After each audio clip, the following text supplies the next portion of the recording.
Hey everyone, welcome to today's live stream, April 2nd, Thursday. Thanks for joining me today. Don't forget to engage the channel, like, subscribe, leave a comment, share the podcast. All right, top stories today. Trump's big speech to sell the war in Iran says it's going to end soon. But what's going to happen before that? That's the big question there. Also, arguments for birthright citizenship. Actually, Trump sat in, first time ever a sitting president sat in on a deliberation or an argument in front of the Supreme Court. So we're going to be talking about that. Citizens. We're going to talk about that at length. Again, thanks for joining me. I don't think we should wait very much longer before getting into the headlines.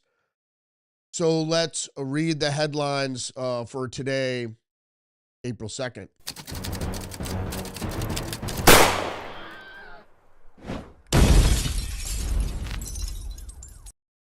All right, we're going to start with PJ Media. Ahead of Trump's address, unapologetic Iranian president blames the Jews. The president of Iran went on to say, as for the claim of the current Iranian regime wanted peace with America, that has no enmity towards other nations, and that America is part of a trend of occupation, invasion, colonialism, and or domination in Iran. The author of this article goes on to say that that's preposterous, which it sort of is. He also goes on to say the Iranian regime has been continually attacking Americans either directly or through terror proxies for half a century. In reality, Iran's avoiding the colonialist, the occupier, et cetera, et cetera. And I'm not trying to dispel any of those notions, because where the truth brings us, that's where we go. However, America is a free country, and as a libertarian, that's where my emphasis goes to, obviously. We're not going to shy away from being the freest country in the world, and that is another thing, censorship that goes on. It's not like we don't have to fight for it. We do, but if you think that for some and some other but you know, it's not like I didn't read Howard Zinn. I know that America certainly has its foibles, and that the federal government, the American adversaries, but of that. So it goes on to say, or I should say, the president of Iran goes on to say, it is not also the manufacturing an Iranian threat, seeks to divert global attention away from its crimes toward the Palestinians. It is not evident that Israel now aims to fight Iran to the last American soldier and the last American taxpayer dollar, shifting the burden of its delusions onto Iran, the region. Iran never, for reasons. First of all, it's the enrichment thing. So if you know anything about science, really, that the enrichment power doesn't need to be more than intercontinental one issues. Different model. Oh, there I am. So we're going to move on to the next story, though. Just the news, Trump's Iran address scores headlines he sought and makes clear Hormuz is not his back for the future. The U.S., Associated Press takeaways from Trump's address, no end date for Iran war, and few details on strategy ahead. So I have to chime, so you still see me. Associated Press, Trump tries to sell Americans. Middle East, Gulf allies are urging Trump to finish the fight, arguing that Tehran hasn't been weakened enough. Maybe that he's not given an end date, but within maybe 2 weeks, that's sort of an end date. Down. No, if if that's what's happening here, what the hell is going on. Trump the country into endless wars, but did. And I'm not here trying to excuse Donald Trump for going into a war. I didn't approve of this. I don't approve of this. I don't approve of war. I don't think going into war against Iran, it offers a lot of ways. PJ Media, Trump reassures Americans Iran operation won't be a forever war. From the very first day I announced my campaign for president in 2015, I have vowed that I would never allow Iran to have a nuclear weapon. It's actually far earlier than this. This fanatical regime has been chanting death to America, death to Israel. For 47 years, their proxies were behind the murder of 240 Americans in the Marine barracks bombing in Beirut, the slaughter of hundreds of our service members with roadside bombs. They were involved in the attacks on the USS Cole, and they've carried out countless of other heinous acts. Sorry, kids. I'm trying to make sure the feed is working, and if I do it once the stream starts, it's problematic because I would have to basically get rid of some of these things. What I might try to do now when we're moving along. He goes on to say, my first preference was always the path of diplomacy, yet the regime continued their relentless quest for nuclear weapons and rejected every attempt at an agreement. For this reason, in June, I ordered a strike on Iran's key nuclear facilities in Operation Midnight Hammer. The regime then sought to rebuild their nuclear program at a totally different location, making clear they had no intention of abandoning their pursuit of a nuclear weapon. And then Fox News chimes in and says, Trump says Iran no longer a threat after 32 days, outlines next phase of war. Trump says the U.S. will hit Iran extremely hard over the next 2 or 3 weeks, even as diplomatic discussions continue. So those countries that can't get fuel, many of which refuse to get involved in the decapitation of Iran, we had to do it ourselves. Go to the Strait and just take it, protect it, use it for yourselves. When this conflict is over, the Strait will open up naturally. It will resume the flowing of gas, and the gas. The fact that the NATO countries weren't asked to participate in the strikes. They were asked to aid a NATO ally by allowing our bases to be used for the strike and not be closed to that in protest. And then the NATO countries were asked, after the majority of strikes had been taken, I mean, it's over 10,000 obviously now, that the NATO countries help open the Strait of Hormuz.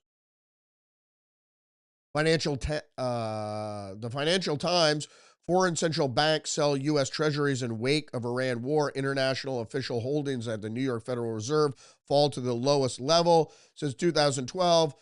But since 2012, and there's obviously a great reason for that, because just to let you know that the EU, China and the EU, which are sort of partners, are our enemies. So they're divesting in the United States because we wanted to take out a threat. And like I said, I'm not for the war. I didn't sanction the war. I think it is a stab in the back to the electorate that he promised no wars and then he committed us to a war. But now it's on. It's on. You can't roll back time. So you don't want to support Donald Trump or Republicans anymore? Have fun on the left. You could put on your frog suit and go protest and have fun.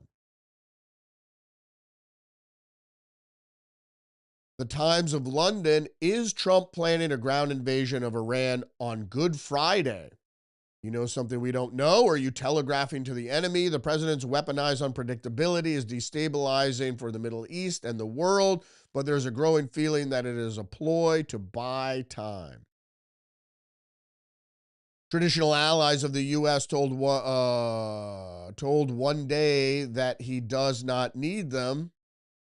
Another day taunted as cowards and then told they should hurry up and go to the Strait, and wondering how best to respond or whether Trump is playing a different game altogether. Well, whatever. I don't particularly like Europe and their bend towards socialism and authoritarianism, mind you. That's why you say, you're like, oh, you want to go to Finland or Sweden, or go there. You want to go to London? London is terribly authoritarian, and the United Kingdom, as is France, et cetera, et cetera. So, go there, go to France, or if you're Rosie O'Donnell, go to Ireland, or whatever. I mean, I don't care. I've traveled the world. I know what to expect. And apparently, so does Ketanji Brown Jackson, and we're going to get to that in just a second.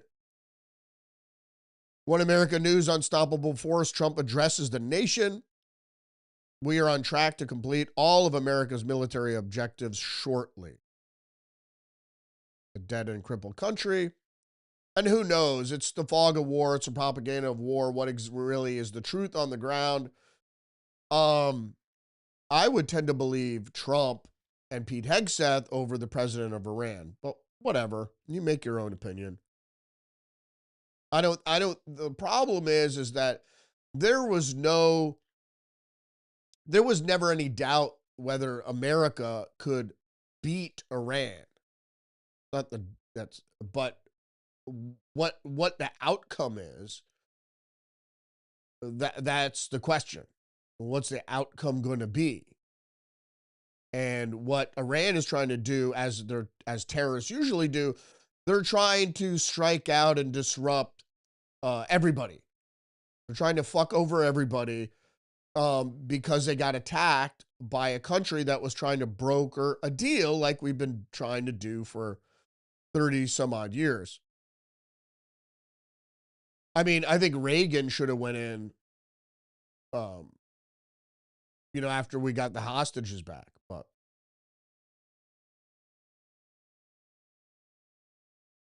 just the news, European allies react with shock and anxiety to Trump threat to withdraw from NATO for military actions against Iran. The most prominent reason for that is because they didn't, but I think appeasement is never the way to go. Look how that worked out for Chamberlain and the Nazis. You got to excuse me. As I mentioned before, fighting off a cold or whatever. Didn't get any sleep last night. I had a late meeting. Had this terrible cough, kept me awake all night. And I got shit to do today as well. I'm just exhausted, so bear with me. Spain, France, and Italy refuses U.S. access to their military bases or airspace for military actions against Iran. And there should be no doubt that Trump is, of course, concerned about, our pledge to our allies in NATO, because when NATO needs us, we're there. But when we need NATO, they're often not. Marco Rubio, Real Clear Politics. In this article by Ian Schwartz, why are we in NATO when they don't allow us to use their bases? They're actually our bases on their soil. So this is from Marco Rubio. If now we have reached a point where NATO alliance means that we can't use those bases, that in fact that we can no longer use those bases to defend American interests, then NATO is a one-way street. And I said this yesterday. The NATO is simply about us having troops in Europe to defend Europe, but when we need their help, not their help, we're not asking them to conduct airstrikes. We didn't ask them to commit to the violence of war, to aggressive action, but we did ask them to maybe send in some ships to escort tankers. They didn't want to do that either. Sitting on their hands, and that's the issue. And it always has been the issue with Europe, especially now. You think Chamberlain was a wuss. I mean, now you have Starmer, and they're all already signed in. You see, there are two factions. There's a WEF, the World Economic Forum types, which are convinced about you can't have individual freedom where they want to go, where they want to take us. The individual freedom is not going to be something you can have. It won't work. It doesn't fit into their New World Order plan. So that's why they're acting like this. The Telegraph, there's an opinion by Roland Oliphant. Without the U.S., NATO is left naked. It certainly is. But if Donald Trump acts on his threat to finally leave, having told the Telegraph he is strongly considering pulling out after allies failed to join his war on Iran, the transatlantic family will be torn asunder. Excuse me. At which point, the club that calls itself the most successful alliance in history may as well close its doors, and the pain could match that of the most acrimonious breakup. And now we're going to move on to our next story. Surrounding birthright citizenship. PJ Media, this might be the dumbest argument Justice Jackson has ever made. Well, we did revisit Jackson's dissent on the Colorado conversion therapy case, which was pretty stupid. So she's on a roll here if her argument here is more stupid, and I think it is. So she goes on to say, and there are a couple people that commented on this. I was thinking, I'm a U.S. citizen. I'm visiting Japan. And what it means is that, if I steal someone's wallet in Japan, the Japanese authority can arrest me and prosecute me. It's allegiance, meaning can they control you as a matter of law? Now, hold on 1 second. She was inquiring with the plaintiff about allegiance, that people come here, have their children, they don't have allegiance to the country, and have their children here, and then their children get to become citizens. So she starts talking about allegiance because you have to obey the law of a foreign country. That's not allegiance. Allegiance is your willingness to not just obey the laws of the country, but your willingness to support the country, its government, its founding ideal, and this is allegiance, it over other similar entities. But she has this stupid argument. I can also rely on them if my wallet is stolen, under Japanese law, go and prosecute the person who has stolen it. So there's this relationship based on, even though I'm a temporary traveler, I'm just on vacation in Japan, I'm still locally owing allegiance in that sense. Is that the right way to think about it? Fucking stupid. That is not what allegiance is. Allegiance is favoring one over the other similar.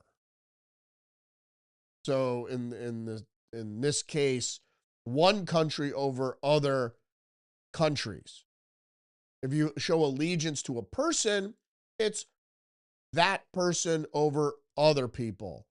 It's not just listening to what that person has to say or obeying what that person has to say. That's not what it's not obey. It's not fealty.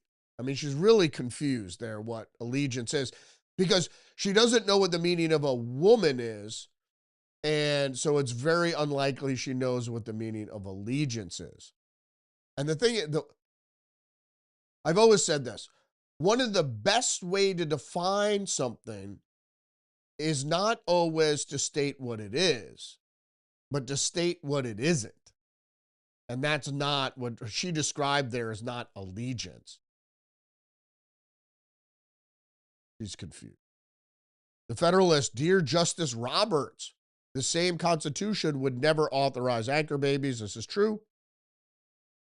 So Supreme Court Chief Justice John Roberts, quote, same Constitution, end quote, line during Wednesday's oral arguments over birthright citizenship at first sounded like a defense of originalism, but in fact, it was the exact opposite. Indeed. The High Court heard oral arguments Wednesday in Trump versus Barbara, a case challenging the president's 2025 executive order restricting birthright citizenship. The U.S. Solicitor General John Sauer, arguing for the administration, pointed out that the world that existed when the 14th Amendment was ratified is not the world that currently exists.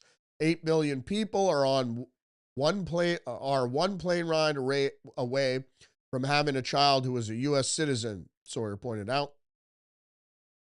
Roberts responded with, "A new world, it's the same Constitution."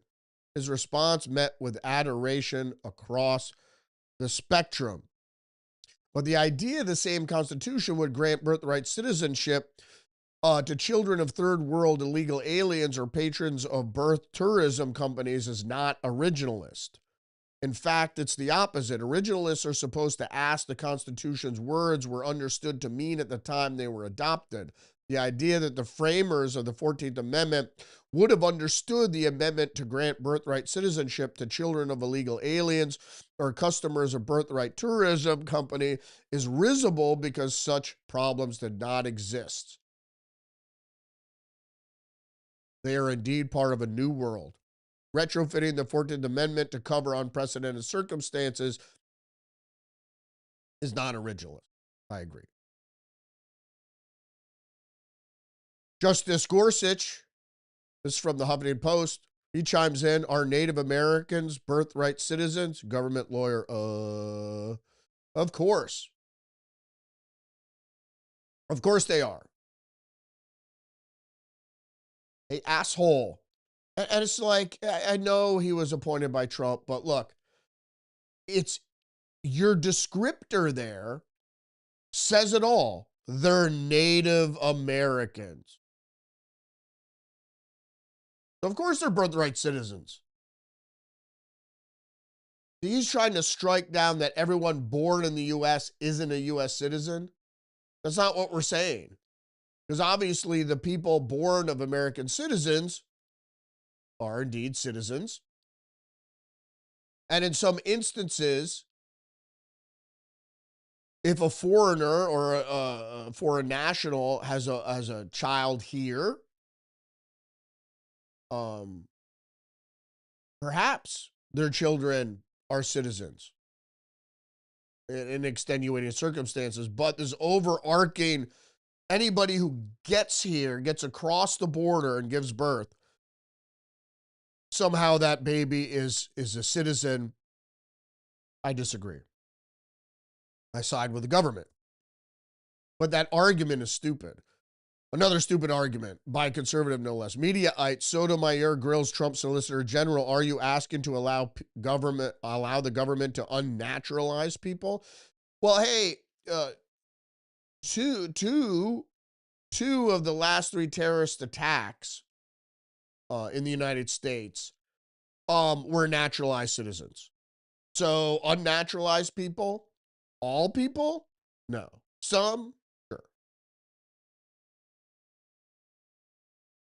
I just think you know the way the ruling is going to go because you have conservatives or so-called conservatives already siding with the liberals, and then you have crazy Justice Brown Jackson there traveling to Japan in her head. More news, though. The Washington Times, article number 16, the Washington Times. Colorado man sentenced to 46 months in prison for cross-burning hate crime hoax. So another black man concocts a racist narrative. Why? Why? I think it was he was running for office or something. I don't know. I want to get into the article, but now everything has a paywall, which is getting pretty annoying.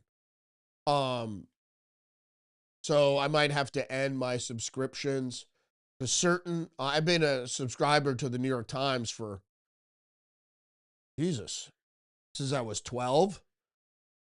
So I might finally have to end that and maybe sign up for Associated Press or Reuters or one of the news wires. Not the Washington Times, though. It's not enough. And they usually have like one decent story a day. PJ Media, Dems ballroom hate is the saddest proof yet of their state of TDS mental unwellness. Indeed. President Donald Trump has been having a great time building the new White House ballroom in recent months, but anytime the president is having a good time doing something, a judge comes in and stops him. Apparently, that expands to his 400 million, 90,000 square foot construction. You should look, I mean, the people should look at this as a donation. The president and the funders of the ballroom are donating a much needed facility to the federal government, to the White House. The White House is very small. It looks imposing, but it's very small. And the White House has state dinners all the fucking time. And they have to go off property to host state dinners. Ridiculous. Or a tent. Ridiculous. It's just, I mean, that alone is ridiculous. And the fact is that Trump is willing to raise private funds to build this thing. And it's not like he doesn't know what he's doing. That's his forte. But like the article says, oh, Trump's doing something, we're just against it. And many of you have said, if Trump would cure cancer, the Democrats would be against it. Post-millennial, story number 18, illegal immigrant from Nicaragua charged with stabbing his mother 26 times in Wisconsin. Luis Antonio Sevilla Benavides has been charged with attempted first-degree intentional homicide, mayhem, and aggravated battery. Mayhem. You're charged with mayhem. It sounds like that Progressive commercial. Progressive.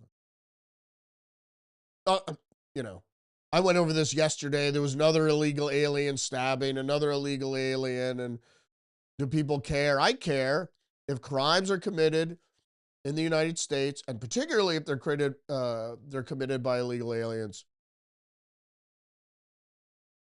That's something to be worried about, because we're importing crime, which is the stupidest thing. And not only are we importing crime, but then we're lending social services to the criminals so they can live a decent life, feel healthy enough to commit crime.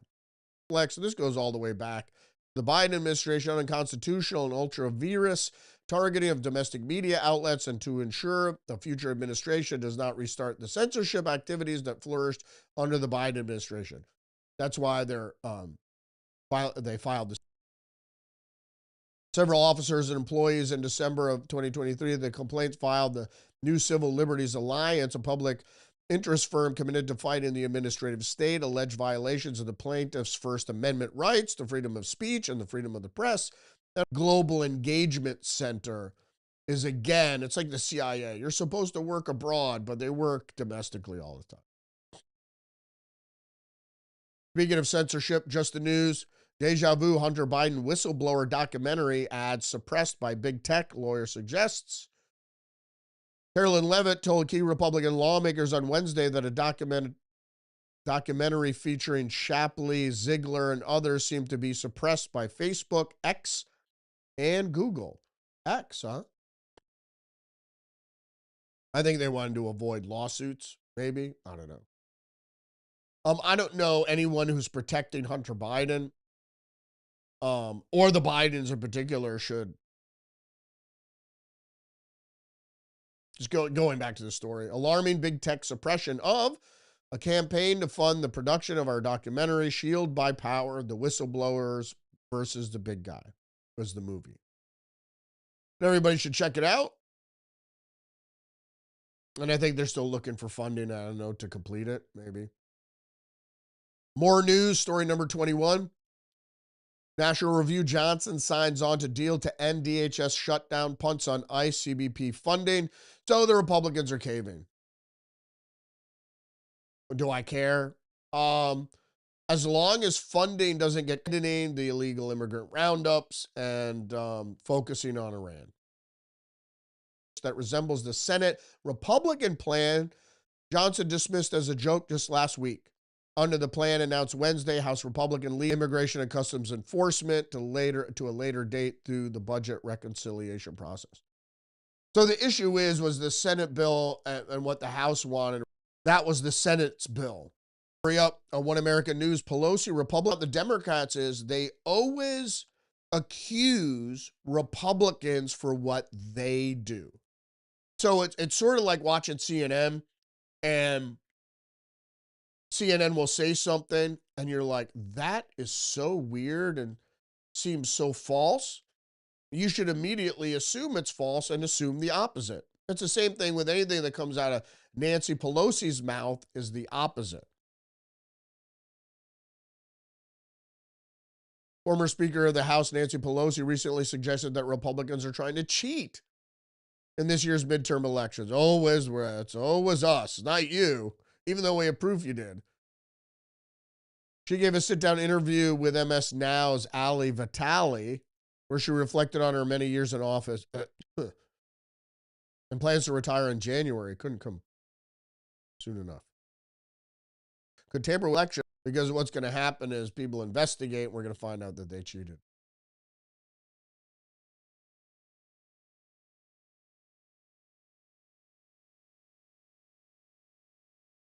I think if we look ahead to the midterms election in 2026, you talk about the fact that you are confident the Democrats will take the House, but I wonder if you have concerns about the midterm elections themselves.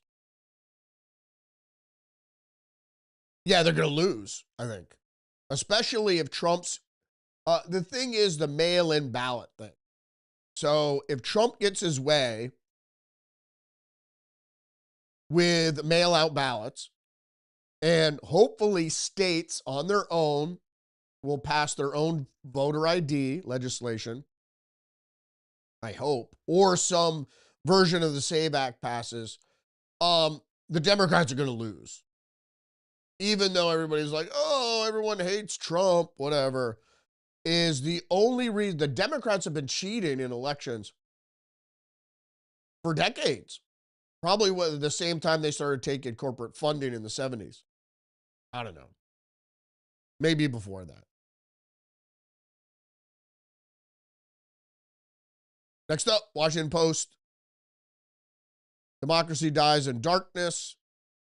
So does the news. Why Catholicism is drawing Gen Z men. Young men in their 20s and 30s are increasingly drawn to the Catholic Church as they seek truth, beauty, and yes, girlfriends. So as a dating situation. But the thing is, Catholicism is a big community. There's Catholic families associated with Catholic families. And so it's a community. It's not like some of these Unitarian or Protestant churches where you just get, everybody kind of comes in there. There's not an existing community outside the church as much as, let's say, Catholicism. But anybody that's turning to Christ at this point, I think there's another great awakening on its way coming, a lot to do with Turning Point USA. But I think if you think of things in the metaphysical sense, the supernatural sense, you're going to, as I did, and I always have, I had a strong conviction of faith, even when I was young and my parents were pretty secular. They were like, yeah, we don't go to church. We don't really believe in that stuff. My dad always used to say, he used to go out into the woods and be like, this is my church. I could dig that. But I always had a strong faith in God. I always prayed when I was little. And then when it came to accepting Christ, I had a dream that was a terrifying dream, and that's what it was all about. And I don't have nightmares, so to have a nightmare like this that was so profound, was interesting, to say the least. And I think that's what drove me to accept Christ. But then also I started doing my research and I read the Bible, and then I started understanding metaphysically or supernaturally what Christ is, what the Christ is, outside of the historical or biological Jesus. So you have to understand the metaphysical aspect of Christ first to understand what Christ in this physical form represented. Sorry, I don't like to preach. I'm not much of a thumper. Although I like to talk about religion, but I don't like to tell people what to do or even what to think. That's not what I'm doing here. Reading the news, and then we're commenting on what we read, trying to make sense of what we're reading. And sure, the press lies, we know that. But they mostly bend and exaggerate the truth because in everything there's a kernel of truth. Okay. The Associated Press highlights Artemis 2 astronauts reach orbit on historic mission to the moon. It's not a mission to the moon. Mission is to fly around the moon. Mission to orbit the moon. Whatever. And that has to be done as a stepping stone to actually. And then some people are saying, well, this would be the first moon landing ever. But it's all as part of the mission to Mars. So we have to take little steps first before we move on. Fucking stream is keeping hanging up again. More international news. CBS News, American commandos join Ecuadorian troops in mission targeting alleged narco-terrorists. My issue here is, why are they called commandos? Are they special forces or are they not special forces? Are they contractors? And again, CBS is behind a paywall. I think with me concerned, everybody's behind a paywall. Zero Hedge, France approves record number of asylum applications in 2025, up 12% year over year. And we read yesterday that Germany was repatriating, deporting hundreds of thousands of Syrians. Let's get into some tech news. NDTV World. Meet Junior, the new AI coworker who won't stop snitching to your boss.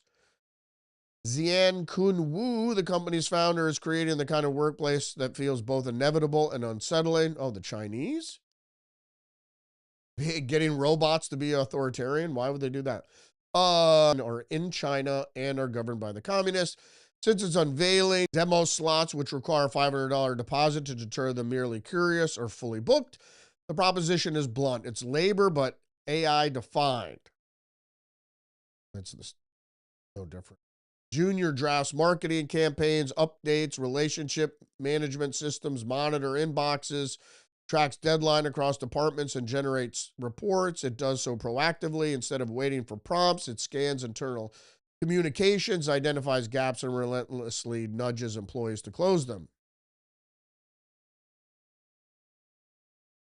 The Federalist. Don't you want to have an AI minder?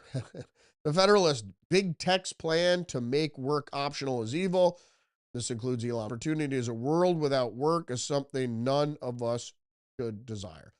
Yeah, work is more than just making a paycheck. People that refer to work or a job refer to it as someplace I have to go to perform duties to get paid as labor. Other people say it's my career. Labor in itself, outside of the economic system, labor is fulfilling. And what humans should strive for is to be fulfilled on a bunch of different levels. Financial reward for it. The purpose it was outlawed is to change the dynamic of labor, the relationship of labor and people that use labor. And that's going to happen again. But this time it's going to be, and the reason they didn't do this earlier, well, the technology wasn't there, but they didn't even leak it, is it's going to be so disruptive that they don't know what the fuck is going to happen. It's sort of like when they tested the atomic bomb. They're like, well, it could ignite the whole atmosphere on fire and kill everybody on the planet. Let's give it a shot. The same thing with CERN. We're going to create antimatter. But if it collides with matter, it could blow up the world. Oh, let's do it anyway. Mad science. Zero hedge. Article number 29. New bill opens door for killer AI weapons. A newly introduced U.S. Senate bill would allow the military to deploy autonomous, lethal, artificial intelligence systems by granting the Secretary of War the authority to override its own restrictions. So if you don't know anything about, the Pentagon was allowed to use AI, but there was a bill establishing guardrails. And that's one of the things they were talking about with Anthropic was the AI people said, well, what's the best restriction, guardrail? Well, you shouldn't have intelligence and lethality put together, because that is truly autonomous. Then the AI is doing the research. It's deciding what to kill, if to kill, and then AI, the other aspect is directing itself to do so physically. So as in a drone going to a target, surveilling the target and firing versus just thinking about it. It's Senate Bill S4113, AI Guardrails of 2026, introduced March 17th, 2026 by U.S. Senator Alyssa Slotkin. Oh, the CIA fucking agent. Being presented as a framework to limit how the Department of Defense uses AI. But the actual text includes a built-in waiver mechanism that enables those same systems to be approved and used under national security justifications. That makes me feel all fuzzy inside. This means a Pentagon-approved AI system could independently identify and engage targets, making life and death decisions without real-time human input. That's what I just explained. But there's more. Are you excited about AI yet? I am. Daily Mail, America's white-collar bloodbath deepens as AI becomes top reason for layoffs in March. Not just layoffs in March, layoffs for the past, since they opened that, they let that genie out of the bottle. That's been happening. They've been making other excuses, but about 3 or 4 months ago, it started in the Wall Street Journal. The corporations were like, yeah, we're laying off people because of AI. And then, was it Cisco? I think it was Cisco just laid off 60,000 people and said, yeah, it's because of AI. And I think that was one of their references there in the Daily Mail. Or was it Oracle? I think maybe it was Oracle. Oracle, Amazon, Dell, Meta. Yep. Article number 31. I think this is the last one here. Zero hedge. China tests world's heaviest 7-ton cargo drone with 1,850 mile range for recon ops. Show you a picture here. The Zhang Ying 8, the world's heaviest cargo drone. Doesn't look that big. The aircraft combines high payload capacity with short runway performance, targeting logistics operations across remote, high altitude, and island regions. You definitely should see, and that's why people are like, oh, the U.S. sucks. It's not the U.S., it's government. And so the U.S. has one of the biggest and most powerful governments, and so that's why you have that reaction to what the state does. But you get that in any state. The bigger it gets, the more powerful it gets, the more draconian the government gets. Thanks for joining me today.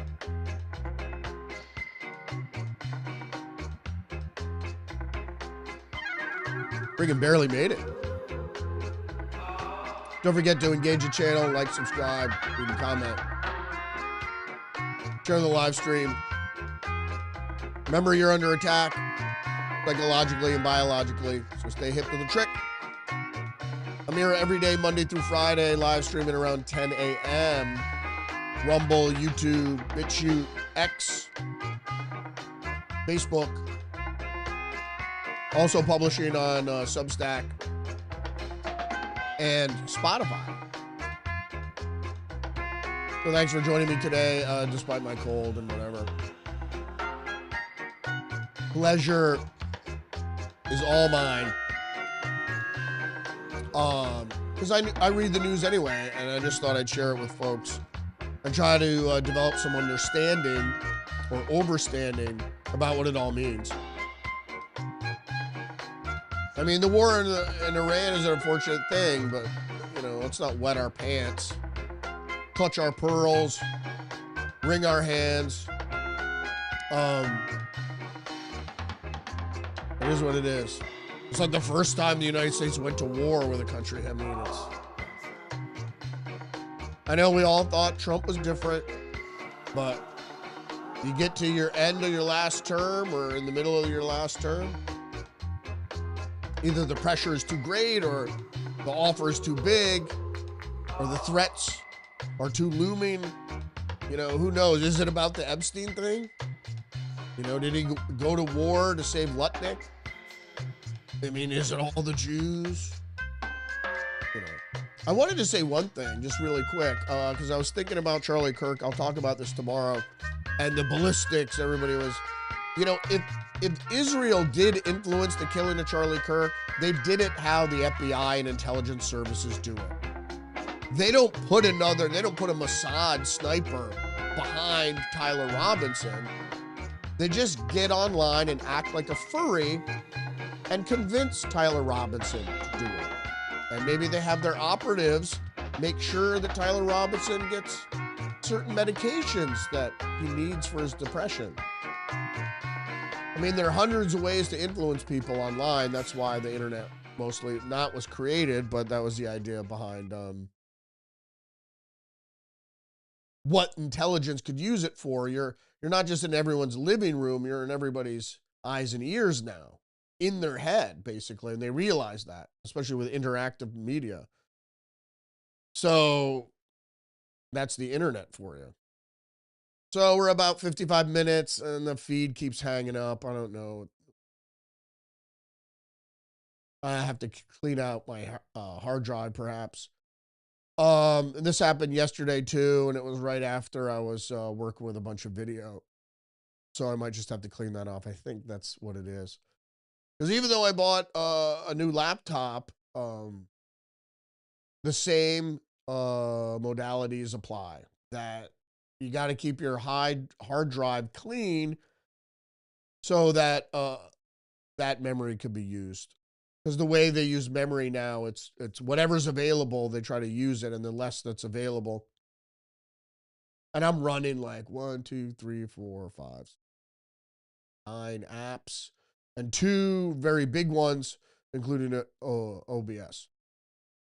So let's cue up the music again, and I'll see you tomorrow. Respect.